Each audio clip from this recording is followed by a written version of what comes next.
जे हाथ जोड़ गोरानो मेरे वंदना। जे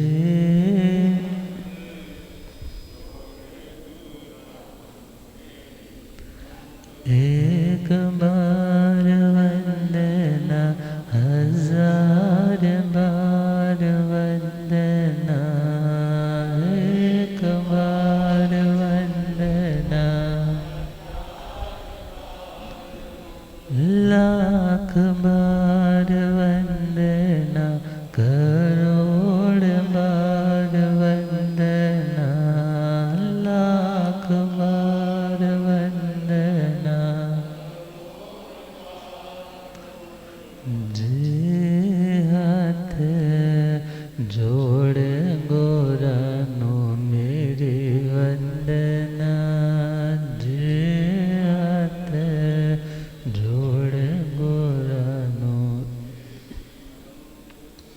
अनंत अनंत शांति के निकेतन शासनपति श्रीमद् भगवान महावीर स्वामी के पावन चरणवृंदों में हार्दिक भावना वंदन नमन। मेरे अंधेरे जीवन को रोशनी प्रदान करने वाले परम उपकारी आगम ज्ञान के भंडार आगम ज्ञाता आगम पुरुष जिन शास्त्ररत्न हिमाचल के श्री उपाध्याय भगवंत श्रद्धे गुरुदेव श्री जितेंद्र मुनि जी महाराज साहब के पावन चरण कमलों में हार्दिक भावना वंदन नमन। आदरणीय सेवा भावी श्री प्रशमित मुनि जी, पाठ पर विराजमान प्रवचन प्रभाविका महासाध्वी श्री सुनीता जी महाराज साहब, धर्म सभा में उपस्थित धर्मानुरागियों, सुशीलवती माताओं बहनों, असीम पुण्यदे से भाग्यदे से आप सबको चतुर्विध संघ का हिस्सा बनने का और प्रभु वाणी श्रवण करने का सौभाग्य मिल रहा है। श्रवण कर रहे हैं सामायिक क्यों करें, सामायिक कैसे करें।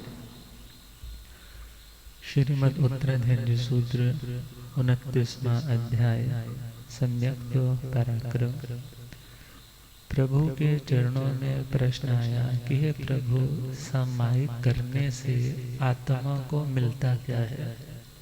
समायेण बंधे जीवे किम जन्य। तो प्रभु ने उत्तर दिया, सावध्य जोग वीरयं जने। आत्मा सावध्य योगों से विरत हो जाता है। सावध्य मीन्स जो पापकारी, और योग का मतलब जो पाप के बंधन में हेतु बनते हैं। ऐसे मन के स्पंदन, वाणी के स्पंदन और शरीर के स्पंदन मीन्स मन की ऐसी प्रवृत्ति जो कर्म बांधने में सहयोगी बनती, वचन की ऐसी प्रवृत्ति जो आत्मा के कर्म बंधन में कारण बनती, और शरीर की ऐसी क्रिया जो कर्म बांधने में कारण बनती है। कर्म बंधेगा तो उसका भुगतान भी करना होगा। तो प्रभु ने कहा, जब आत्मा सामायिक में आता है, सामायिक सम का मतलब समता, जब आत्मा समता की आमदनी करने के लिए बैठता है कि मुझे आज क्या कमाना है, समता धन, कौन सा धन कमाना है। इस टाइम आप बैठे हो तो आप कमा रहे हो, क्या कमा रहे हो कि हमारे में समता का विकास हो। हम हर परिस्थिति को किस तरह से हैंडल करना है, हम अपनी शांति को भी मेंटेन रख सके और सराउंडिंग में भी सबको शांति पहुंचा सके। उस कंडीशन का नाम है समता की कंडीशन। और समता की आय जिसमें समता का विकास होता चला जाए, उस स्थिति का नाम है सामायिक की स्थिति। और प्रभु ने फरमाया कि जब आत्मा सामायिक में आया तो जितने भी कर्म बंध के हेतु है, या यूं कहें जितने भी हमारी कमाई को खाने वाले तत्व है, जितने भी हमारी इन्वेस्टमेंट को खराब करने वाले तत्व है, या ऐसा भी कह सकते हैं जितने भी हमारे सिर पर कर्जा चढ़ाने वाले कारण। क्या चढ़ाने वाले? क्योंकि कर्म कर्जा ही तो है ना। जितने भी कर्जा चढ़ाने वाले कारण है, उतनी देर के लिए वो सारा प्रोग्राम बंद हो जाता है। कितनी देर के लिए? जब आत्मा सामायिक में बैठा है। क्यों? क्योंकि सामायिक में उसने उन समस्त दोषों का, उन समस्त पापों का त्याग कर दिया। उन पापों के मार्ग पर बढ़ रहे अपने कदमों को रोक लिया। उन कदमों को रोकने का नाम ही विरति है। कदमों को रोकने का नाम ही क्या है? विरति है। एक व्यक्ति जा रहा है उस मार्ग से जो ऐसी मंजिल तक पहुंच जाएगा जो बहुत सेफ है, बहुत सिक्योर है, जहां पर जाना है मगर पुनः वापस लौटने की कोई आवश्यकता नहीं है। और एक रास्ता ऐसा है जो स्टार्टिंग में बहुत अच्छा लगता है, वहां पर हर तरह की एल्योरमेंट्स है, हर तरह की फैसिनेशंस है, हर तरह का कंफर्ट भी है, मगर वो लास्ट में जाकर के ऐसे भयंकर, ऐसे बीहड़ वन में कन्वर्ट हो जाता है जहाँ जंगली जानवर भी हैं, चोर लुटेरे भी हैं, जहाँ पर हर तरह का दुख और समाधि पहुँचाने वाले कारण हैं। तो समझदार व्यक्ति दो डायरेक्शन में से कौन सी डायरेक्शन चूज करता है? वो अभी का सुख नहीं देखता, वो सोचता है जो करने जा रहा हूँ इसका लंबे रिजल्ट में क्या मिलने वाला है। अर्थात समझदार व्यक्ति कभी भी उस मार्ग में नहीं बढ़ेगा जहाँ स्टार्टिंग में तो खुशी है मगर बाद में फ्रस्ट्रेशन है और शांति है। तो प्रभु ने फरमाया जो आत्मा सामायिक की साधना करने लगा, इट मीन्स उसने उस राइट डायरेक्शन को चूज किया है, जो शायद अभी थोड़ा मर्यादाओं के कारण उस व्यक्ति को कुछ तकलीफदायक महसूस हो, मगर उसका एंड रिजल्ट परम शांति। और परम शांति अर्थात सर्व कर्मों से मुक्त होने की स्थिति। तो सामायिक के कितने टाइप्स हैं, कितनी तरह की सामायिक होती है? अभी तक हमने ठाणंग सूत्र के आधार पे दो तरह की सामायिक सुनी थी, आगार सामायिक और दूसरी अणगार सामायिक। साधु भी सामायिक करता है तो उसकी सामायिक अणगार सामायिक है, और यदि श्रावक सामायिक करता है तो उसकी सामायिक आगार सामायिक है।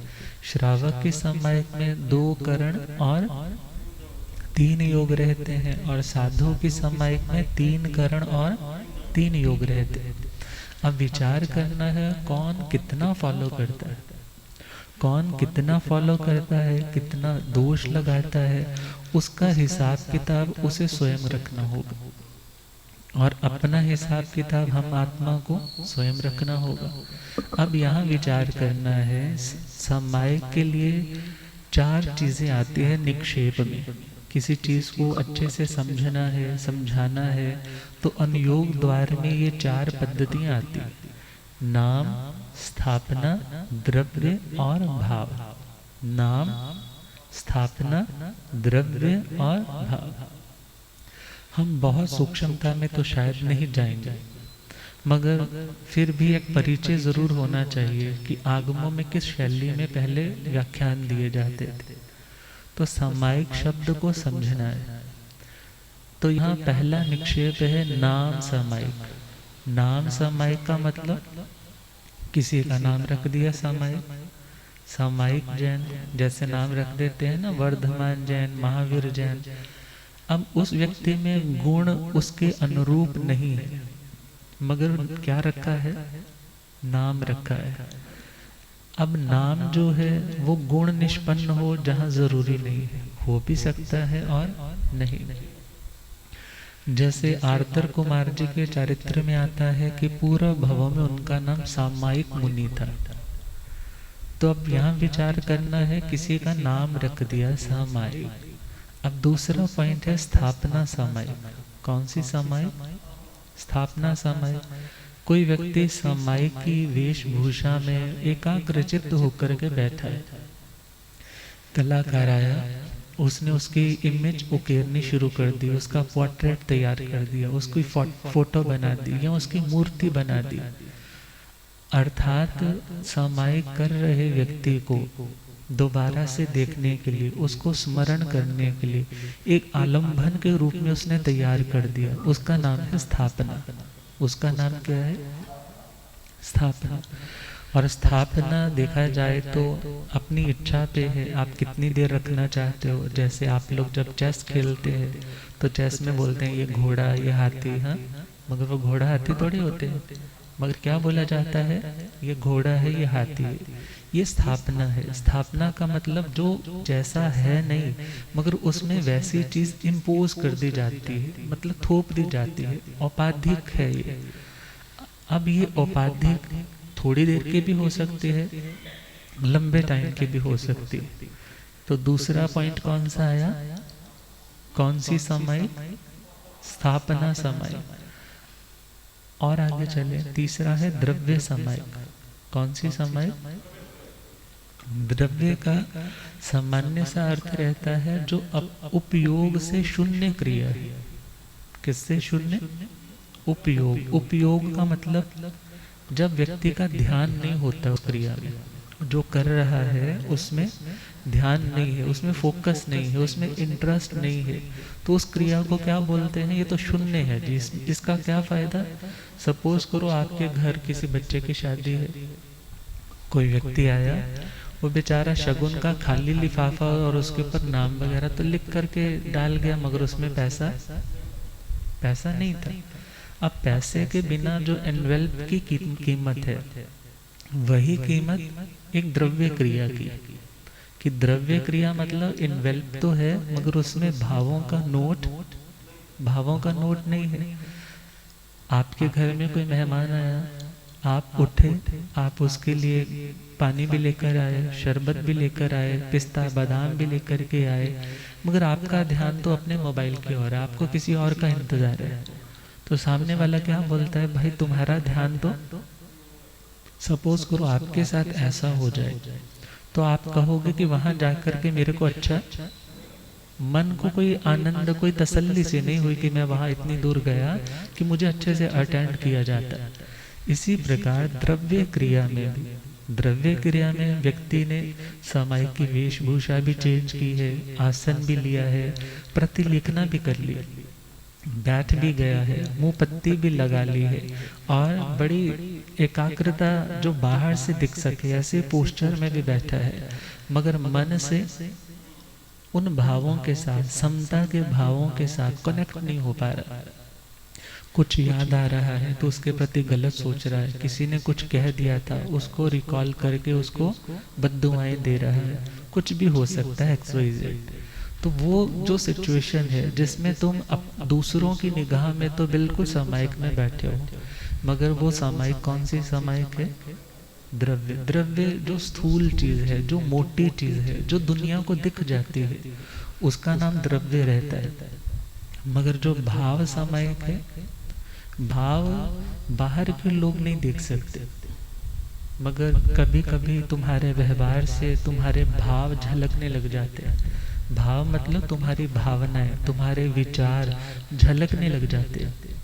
तो भाव समय का मतलब जब तुम्हारा मन एकाग्रता के साथ पूरी तरह से जो क्रिया कर रहे हो उसके प्रति समर्पित है, तुम्हारा ध्यान कर्म बांधने में नहीं, कर्म काटने में है, तुम्हारा ध्यान हर आत्मा को अपने जैसा मानने में है, तुम अपनी आत्मा का अवलोकन, आत्मा का अन्वेषण कर रहे हो, आत्मा के शुद्ध स्वरूप को भी विचार में ला रहे हो और अपने प्रेजेंट स्वरूप को भी विचार में ला रहे हो। अरे मेरा स्वरूप तो शुद्ध बुद्ध और सिद्ध आत्मा की तरह, मगर अभी मैं तो कर्मों के कचरे से भरपूर हूँ, और मैं ये साधना इसलिए कर रहा हूँ कि ये कचरा मेरी आत्मा से निकल जाए, क्योंकि आत्मा ही समायिक है और आत्मा ही समायिक करने का प्रयोजन है। शुद्ध रूप में क्या बोला? शुद्ध नय की दृष्टि से आत्मा ही समायिक है। समायिक मतलब आत्म भावों में आना। जो आत्म भावों में स्थिर है मीन्स वो किस में है? सामायिक में है। और दूसरी बात कही, जो जो क्रिया, जो जो साधना, जो जो आराधना तुम्हें आत्म भावों तक पहुंचाती है, वो सारी साधना भी सामायिक है। वो सारी प्रैक्टिस भी किस में आएगी? सामायिक में आएगी। तो ये चार चीजें हुई। तो भाव सामायिक में भी, वैसे तो हम द्रव्य में भी चलें तो कई भेद आ जाते हैं। तो वहां पर तो ज्ञ शरीर, भव्य शरीर, ज्ञ शरीर, भव्य शरीर व्यतिरिक्त, तो वो ज्यादा समझने हो तो बाद में आप समझ सकते हैं। और भाव सामायिक में भी इसी प्रकार आगे भेद आ जाते हैं। और भाव सामायिक में दो भेद थोड़े और मुख्यतया समझ ले, लौकिक सामायिक और लोकोत्तर सामायिक। लौकिक सामायिक और दूसरी लोकोत्तर, मीन्स लोक से, दुनिया के वैभव से, दुनिया के आकर्षणों से, दुनिया की तमन्नाओं से जो ऊपर के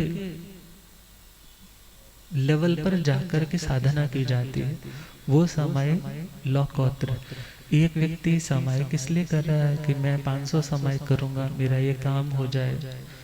अब देखो, साधना करेंगे तो इन्वेस्टमेंट होती ही है, कर्म भी कटते हैं और पूंजी भी बढ़ती है, मगर डिपेंड करता है उस इन्वेस्टमेंट को कहाँ खर्चा करना है। और जो लौकिक प्रयोजनों के लिए साधना कर रहा है तो उसकी सामायिक लौकिक, और जो मात्र आत्मा की प्योरिटी के लिए, आत्मा के उन संस्कारों को प्योर करने के लिए सामायिक को यूज कर रहा है, कि जिन संस्कारों ने, जिन विचारों ने, जो आज सबकॉन्शियस में है, कॉन्शियस लेवल पर ऐसा कुछ नहीं है, मगर वो कर्म भी, वो संस्कार भी नष्ट हो जाए कि मैं भविष्य में कहीं भटकूं नहीं, भविष्य में कभी मैं विषमता में ना जाऊं। अर्थात समता में रहना सामायिक है, विषमता में आना सामायिक तोड़ देना है। हे प्रभु, कि मैं आने वाले भविष्य में विषमता में ना जाऊं, अर्थात मैं आज यदि सामायिक कर रहा हूं, आज यदि स्टेबिलिटी है, आज यदि हर चीज को मैं इजीली एक्सेप्ट कर पा रहा हूं, तो अभी मैं सामायिक क्यों कर रहा हूं? हो सकता है अभी तो ऐसा प्रयोजन नहीं दिख रहा, मगर जो पुराने संस्कार है उनका भी शोधन होगा, उनकी भी निर्जरा होगी, वो संस्कार भी धुलने लग जाएंगे, तो उस व्यक्ति को भविष्य में भी उसका फायदा मिलेगा। तो सामायिक के 4 शुद्धियों का ध्यान रखा जाता है। जब सामायिक की साधना की जाए तो कितनी शुद्धियों का ध्यान? क्योंकि जहाँ अशुद्धि है, जहाँ इम्प्योरिटी है, जहाँ पर गंदगी है, तो वहाँ अच्छी चीज भी बुरी हो जाती है। कहते हैं एक बार एक सन्यासी किसी के घर में आया पात्रा लेकर के, और उन्होंने कहा कि महाराज खीर बनाई है। तो साधु ने अपना पात्र आगे कर दिया, मगर जैसे ही बहन खीर डालने लगी, उसने देखा इसमें तो मिट्टी पड़ी हुई है, इसमें तो कचरा पड़ा हुआ है। तो कहने लगी, महाराज यदि मैं इसमें खीर डालूंगी तो खीर भी खराब हो जाएगी, खीर भी क्या हो जाएगी। इसलिए फर्स्ट ऑफ ऑल आप क्या करें, अपने पात्रे को साफ कर ले, झाड़ ले, पोंछ ले, फिर दोबारा से डलवा ले। इसी प्रकार व्यक्ति चाहता तो है मैं साधना करूं, मैं सामायिक करूं, और कह भी देते हैं मैं इतनी सामायिकें करता हूं, फिर भी मेरे को शांति नहीं मिलती।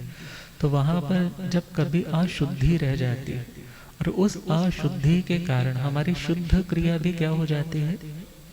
अशुद्ध, दूषित हो जाती है।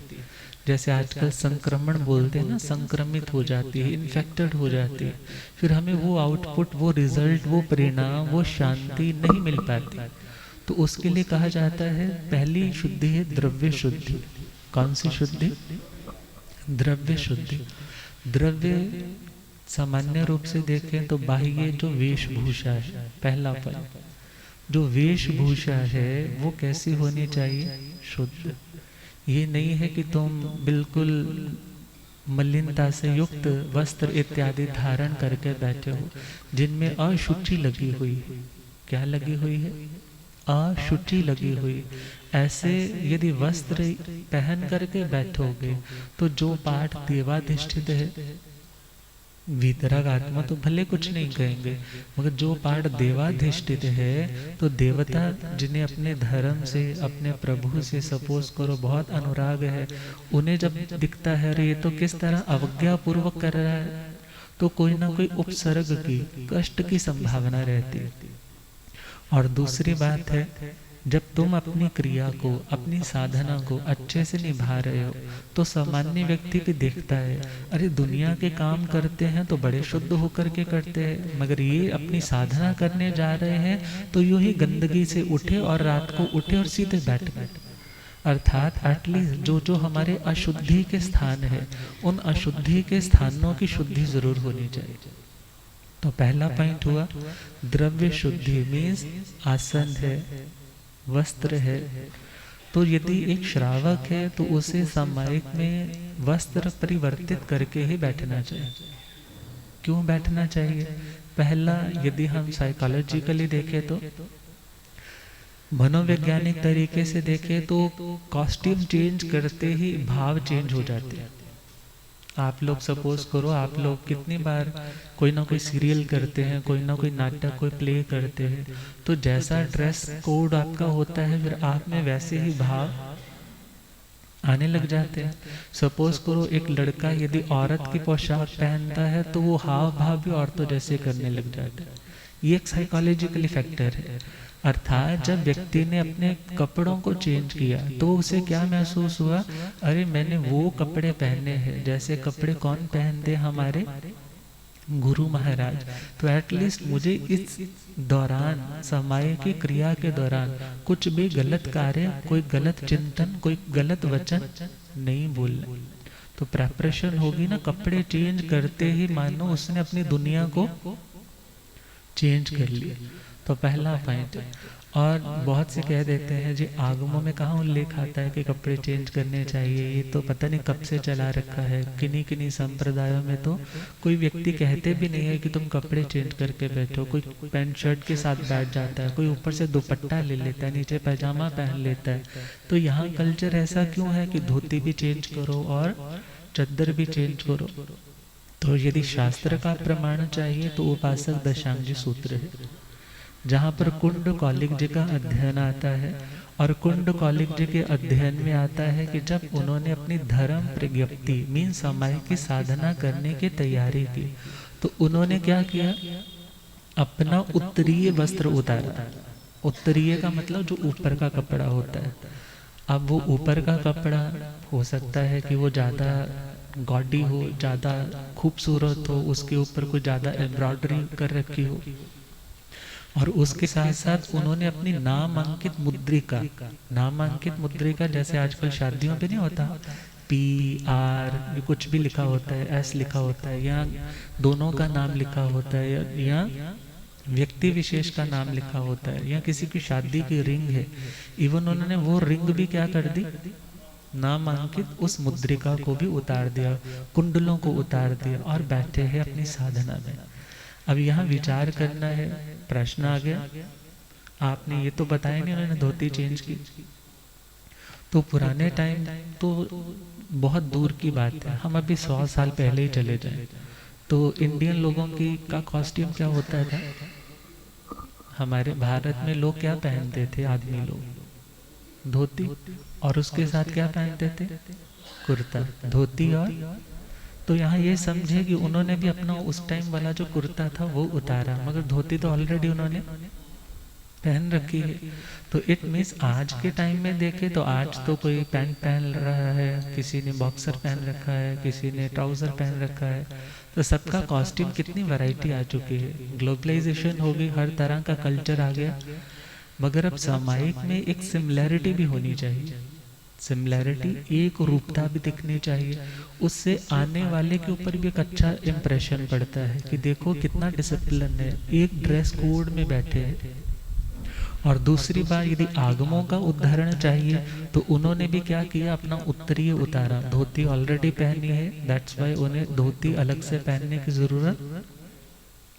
और यदि हम आवश्यक चूर्णी में जाएं या आचार्य हरिभद्र सूरी जी, अभय देव जी सूरी जी की, जहाँ पर उन्होंने सामायिक की चर्चा की, तो वहाँ पर फरमाया सामाय्यं कोणंतो मौड़ं अवनेति कुंडलाणी नाम मुद्धं पुफ तंबोल। और चलते जाएं तो वो सिरीति इति। बृहद वृत्ति में प्रत्याख्यान का छठा है तो उसके छठे अध्ययन में ये बात आती, अर्थात कि सामायिक करता हुआ व्यक्ति अपना मुकुट उतारता है, मऊडंग का मतलब मुकुट। मुकुट का सिंपल यदि हम दुनिया के लिहाजे से बात करें तो अपने अहंकार को त्यागता है। किसको त्यागता है? अपने अहम भाव को त्याग करके समाहित करता है। और कुंडलानी अपने इन कुंडलों को, इन आभूषणों को भी क्या कर देता है? उतार देता है। और नाम मुद्दंग मीन जिसके ऊपर नाम अंकित है, ऐसी मुद्रिका को भी त्याग दे। और पुष्प, तंबूल इत्यादि मीन्स कोई भी ऐसा सचित्र पदार्थ भी उसने अपने पास नहीं रखा है, और वो सी रीति उनका त्याग करके क्या करता है? सामायिक करता है। अब यहाँ पर एक प्रश्न और आ जाएगा कि महाराज कि कई साधु जी महाराज मना करते हैं कि घड़ी पास नहीं होनी चाहिए, मोबाइल पास नहीं होना चाहिए। तो देखो, इसमें उलझने की जरूरत नहीं है। जितना बचाव हो सके बहुत अच्छी बात है। घड़ी स्थानक में लगी हुई है, टाइम दिख रहा है, यदि आपने अलग से भी रखी है तो भी ज़्यादा वरी करने की ज़रूरत नहीं है। कारण सामायिक तुम्हारे भावों की स्थिति का नाम है।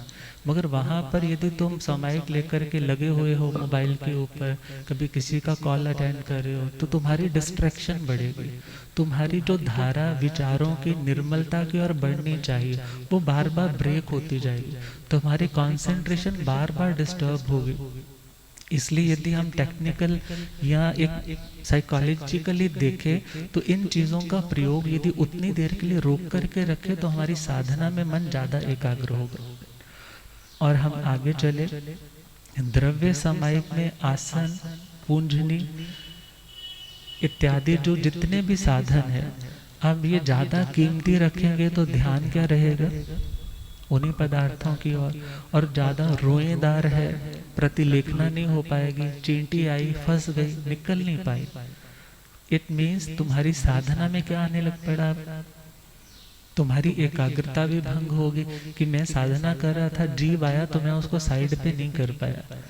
मीन्स तुम्हारे जो साधना के उपकरण है वो भी कैसे होने चाहिए? सादगी पूर्ण, शुद्ध होने चाहिए। जब तुम अपने घर की हर ड्रेस को शुद्ध रखते हो तो तुम्हारी साधना करने की ड्रेस भी कैसी होनी चाहिए? अब ये नहीं कहा जा रहा कि तुम रोज उसको वॉश करो, रोज उसमें कोई ना कोई स्मेल डाल करके प्रयोग करो, ऐसा नहीं है। बल्कि तुम उसको एटलीस्ट शुद्ध, शुद्ध का मतलब क्या होता है? श्रृंगार शुद्धता का प्रतीक नहीं है। श्रृंगार अलग शब्द है और शुद्ध अलग शब्द है। अर्थात तुम्हें अपने उन वस्त्र उपकरणों को भी क्या रखना चाहिए? साफ रखना। मगर तुम्हारा ध्यान सिर्फ उसकी ओर ना हो, उसकी ओर ही नहीं है कि उसको ही संवारने में लगे रहो, बल्कि तुम्हारी साधना में किसी प्रकार का कोई दोष या किसी के मन में ये अवहेलना का भाव न आए। उस दृष्टि से भी तुम्हें जहाँ दुनिया कितने कपड़े साफ कर रहे हो तो वहाँ अपने उन 2 कपड़ों को भी स्वच्छ करके रखो, या धूप इत्यादि लगवा लो कि उसमें किसी तरह की, किसी भी कोई तरह का कोई जीव इत्यादि की उत्पत्ति न हो। तो हम बात कर रहे हैं द्रव्य समय।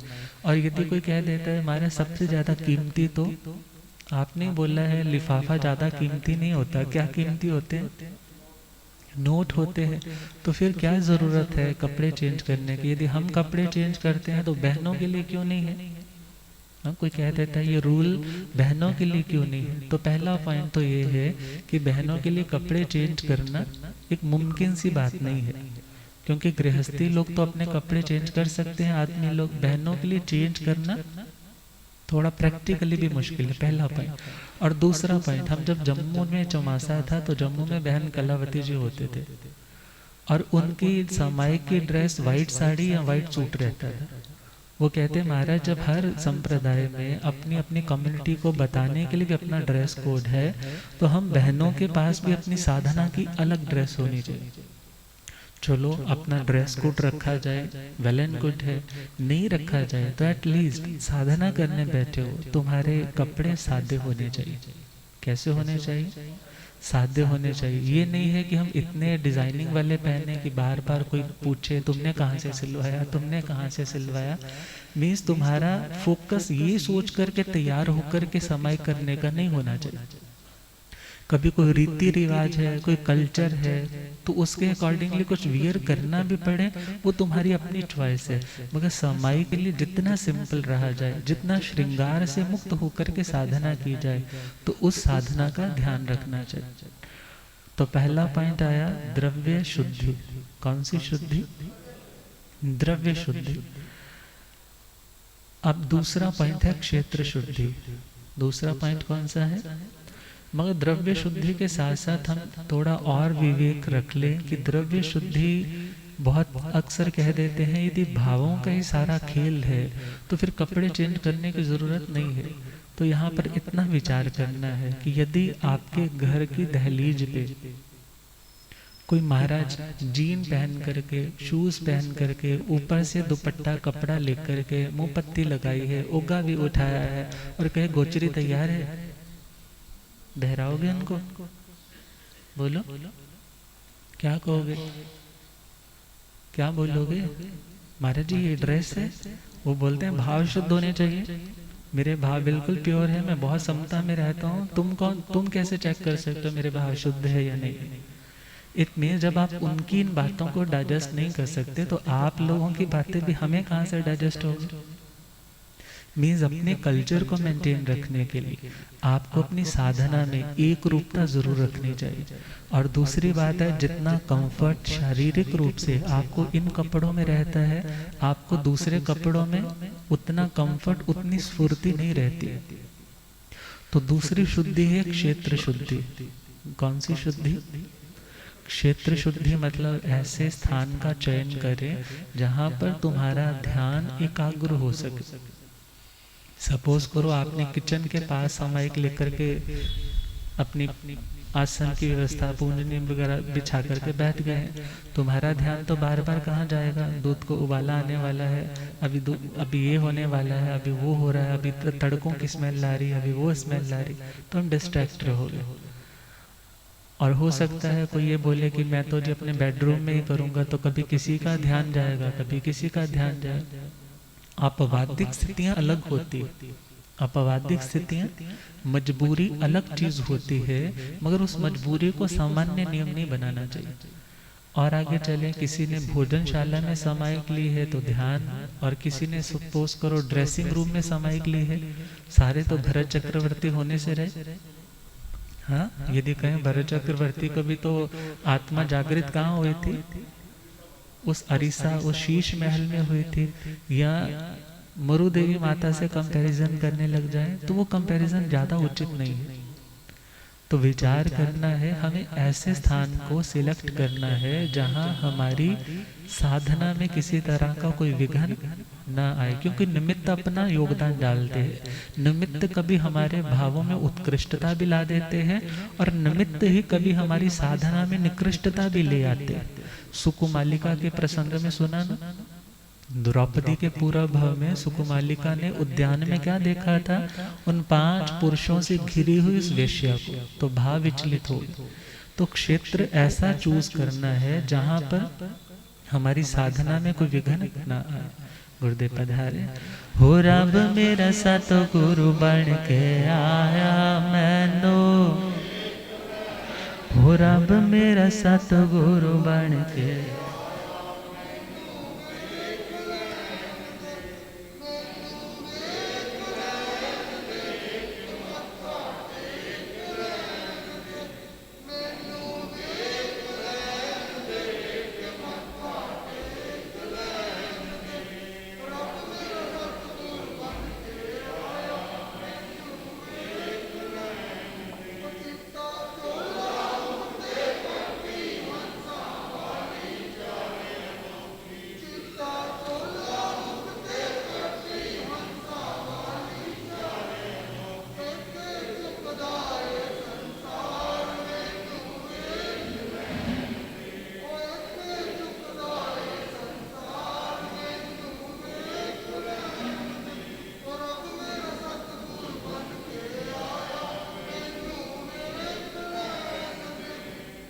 बोलिए आगम ज्ञाता आगम पुरज शास्त्र तन हिमाचल केसरी उपाध्याय भगवंत श्रद्धे गुरुदेव श्री जितेंद्र मुनि जी महाराज की जय।